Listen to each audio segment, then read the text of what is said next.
Hello friends, welcome to my another videos. তো friends দেখো, সকাল সকাল ঘুম থেকে উঠে বেরিয়ে পড়েছি কাকিমাকে নিয়ে একটু পাশের মাঠে যাওয়ার জন্য, কারণ ওখানে হচ্ছে কাকিমাদের ধান বিক্রি হচ্ছে।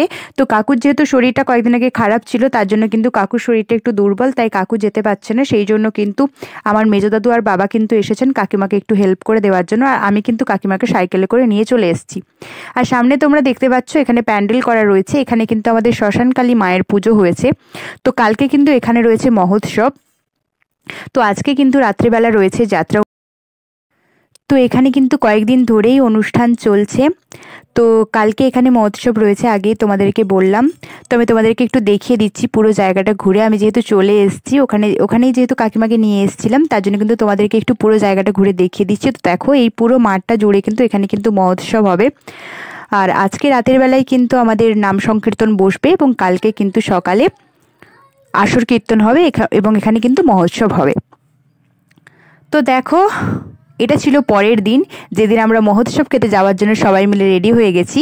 এখানে আমি রয়েছি, আমার দু বোন রয়েছে, আর আমার পিসিমণি রয়েছে। আমার পিসিমণির হাসিটা শুধু দেখো।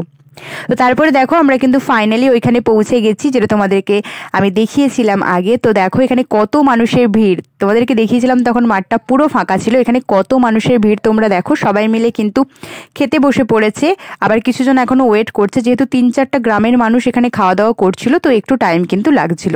তো আমরা চলে যাচ্ছিলাম ঠাকুরকে প্রণাম করে আশীর্বাদ নিতে যাওয়ার জন্য। তো সেই দিকে কিন্তু আমরা সবাই চলে যাচ্ছি। তো আমার বোনকে দেখো সামনে হাঁটছে, আর যেহেতু এতটাই রোদ ছিল সবার ছায়া কিন্তু পড়েছে, দেখতে পাচ্ছ। তো আমরা কিন্তু ওখানে গিয়ে ঠাকুরকে প্রণাম করে আশীর্বাদ নিয়ে নিলাম। তো দেখো কত মানুষ এখানে দাঁড়িয়ে রয়েছে, সবাই ঠাকুরকে প্রণাম করছেন, আশীর্বাদ নিচ্ছেন। তারপর কিন্তু এখানে 4টা কাউন্টার ভাগ করা ছিল, ওই কাউন্টার ফাঁকা হচ্ছিল, পরপর কিন্তু খেতে বসছিল সবাই। তারপর কিন্তু আমাদের এখানে শ্মশানকালী মায়ের মূর্তিও তোমরা দেখে নাও, প্রণাম করে সবাই আশীর্বাদ নিয়ে নাও। ফাইনালি কিন্তু সবাই খেয়ে উঠে পড়েছেন। তারপর কিন্তু আমরাও কিন্তু ফাইনালি বসে পড়েছি। সবার মাথায় দেখো, সবাইকে কিন্তু প্রণাম করার পরে মাথায় তিলক কেটে দিয়েছে। আমাকে তিলক কেটে কেমন লাগছে তোমরা কিন্তু অবশ্যই সবাই কমেন্ট করে জানিও। তো তারপরে দেখো, এখানে কিন্তু আসর কীর্তন চলছে। তো আমরা কিন্তু এখানে খেতে বসে পড়েছি এবং আসর কীর্তন দেখছি। যেহেতু অনেক মানুষ একসাথে খাওয়া দাওয়া করছিল না, তাই একটু দেরি হচ্ছিল আর কি। তো তারপরে দেখো, ফাইনালি কিন্তু আমাদেরকে প্রসাদ দিয়ে দেওয়া হয়েছে, তরকারি দিয়ে দেওয়া হয়েছে, সব কিছু দিয়ে দেওয়া হয়েছে, এবং আমরা কিন্তু ফাইনালি খাওয়া দাওয়া শুরু করে দিয়েছি। একটা জিনিস কিন্তু সত্যি, তোমরা যতই যাই অনুষ্ঠানে খাওয়া দাওয়া করে নাও না কেন, মহোৎসবের খাওয়া দাওয়া ঠাকুরের প্রসাদ খাওয়ার মতো সেই স্বর্গীয় স্বাদ পাওয়া যায় আর কি। স্বর্গীয় স্বাদ পাওয়া যায়, যাই হোক না কেন স্বর্গীয় স্বাদ পাওয়া যায়। তো দেখো, এখানে কিন্তু ফাইনালি খাওয়া দাওয়া শুরু করে দিয়েছি। আজকের ভিডিওটা এই পর্যন্ত। ভালো লাগলে like, comment, share and subscribe.